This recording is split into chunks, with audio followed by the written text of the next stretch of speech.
شكرا جزيلا. وهو شاعر مبدع وفنان أيضا في كل ألوان الفنون والدعاية للندوات، ويبذل الجهد الذي نحمده عليه دائما.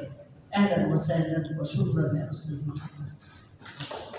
شكرا وتقديري للدكتورة الأديبة والشاعرة القديرة الدكتورة ثريا العسيري على هذه الكلمات التي مش عارف أنا أقول إيه فيها كل مرة كده.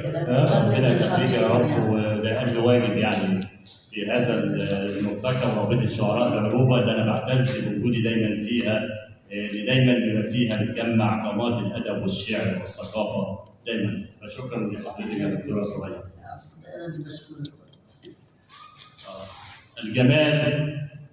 الجمال والحب. والجمال في بسمة الود الرقيقة، والجمال في لحظة الست الصديقة، والجمال في كلمة الود المضيئة، والجمال في الحب والخير والحقيقة. والجمال لأجلك يا بلدي لوحة مرسومة على كل الشوارع، وردة مزروعة في كل المواقع، خضرة مفروشة على كل المزارع. بسمة بتعدي الحواجز والمواقع، نسمة بيطفي لهيبك يا مدافع. كلمة الحق النبيلة جوه قلبك يا جوامع. دعوة من العابد، دعوة من العابد للقلب اللي خاشع. توبة للخالق مدام القلب خاضع.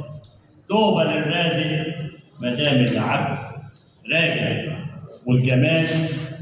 والجمال في الأمل والحب والخير والسلام. لما يبقى الحب عايش في ابتسام، لما تبقى السكة نور ما هياش ظلام. لما يحلى الحب من كلمة ملام، لما يجمع شملنا الشوق والوئام. لما يمسح دمعنا أحلى الكلام. والجمال في الفن، في القيمة الأصيلة، في معاني الحب والخير النبيلة، في سمو الفن واللوحة الجميلة، في معاني الحب والخير القليلة. ويا نسبة حب حيرانة عليلة.